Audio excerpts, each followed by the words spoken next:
So everybody's familiar with nasal suctioning. You see this suction catheter right here and going into this gentleman's nose, and you can see the poor guy has a nosebleed. There's a lot of issues with nasal suctioning. Like I said, it's painful, causes trauma, it could cause bleeding. You also see the coiled suction catheter in the back of the patient's mouth right there. That happens a lot, especially when the patient is coughing when you're trying to insert your suction catheter. Usually just coils right up. There's also an additional risk of pushing down nasal colonized bacteria, such as MRSA. If that patient did have a MRSA colonization in the nares, you could potentially push down the biofilm into the lungs, and that could be dangerous.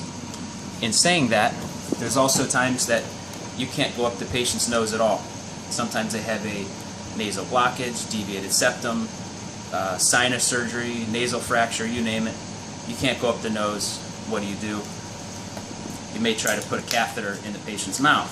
When you do that, they bite all the time, and that's a very difficult thing as well.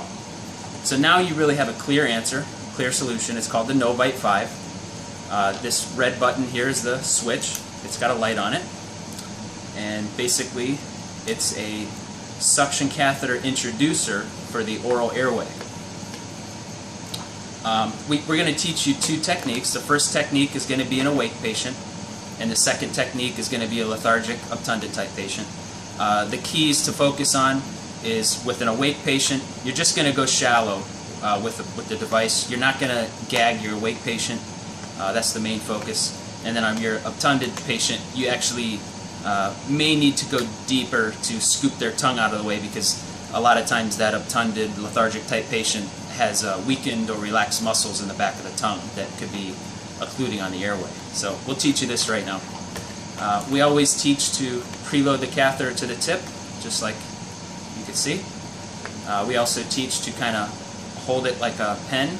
So you're holding the no bite like a pen, and your fingers kind of pinching the catheter in place so the weight of the tubing doesn't just have it let it slip out. So you're all preloaded, you're ready. We got our awake patient here. You always want to tilt the head back, take the pillow out, tilt the head back, and the patient doesn't have to be laying flat. The patient could be sitting up in the chair. As long as you're able to, tilt their head back, this is the movement in a human that actually facilitates opening up the airway. So that's a helpful tip there. So this guy's awake. We're just going to go in a little bit, just like a tongue depressor. You're not going to really go deep and gag this patient. You're just going to go in like a tongue depressor. If they bite on the product, no big deal. You see that the product is a bite-proof material. You can see that the catheter then moves freely right through the no bite. So even if they're biting as hard as they can, they're not going to occlude the catheter. The thought to really be conscious of is your catheter is preloaded. You're starting off already in the mouth. So you really just have to do one push, which is about 3 inches with the catheter, and you'll be exactly where you need to be in the back of the throat, which is the laryngopharyngeal area, it's, the vocal cord area. When you suction this area, you should stimulate a nice cough. They should bring up some phlegm, and you should have a great suctioning experience with that. The next scenario is going to be your lethargic, obtunded type patient. So just like I said, their tongue might be very swollen, it might be collapsing and occluding their airway a little bit. So in this patient, you start off the same way. You might just need to go back and just kind of move that tongue out of the way. And you can see here on the dummy, if you focus right here, if you do need to go back, you could actually really get into that airway if you need to. And basically it's the same thing. You just do one swipe, you'll be exactly where you need to be.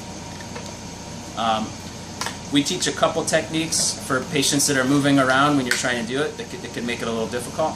So if you're by yourself, the patient's not really moving around that much, just a little bit uncooperative, we teach you the hand on face technique. So basically you're going to put your hand on their face. I know it looks mean, but it's not really. So you're just going to put your hand on their face, you go insert your no bite, and you're just going to pinch your fingers against the no bite. So if they're moving, you have your no bite secure, and now you have your other hand free, so you could actually insert your catheter and suction your patient. Now, if you see my fingers, you're going to pay close attention. You don't want to put your fingers ever in anybody's mouth, and you just have to be a little careful with that. Now, if the patient's really kind of getting crazy and moving around, don't do it by yourself. Definitely get a second person. That technique would really benefit you, and it'll be safe for you and safe for the patient. So you're just going to hold the patient like this. You'll go in with your no bite. If they're moving around, you have your no bite secured, and then you'd actually just have a partner doing the suctioning for you. And they would suction it out, and you would be done. You really just want to be in the mouth for about 5 seconds max, and you should be finished with your suctioning. And that's really about it.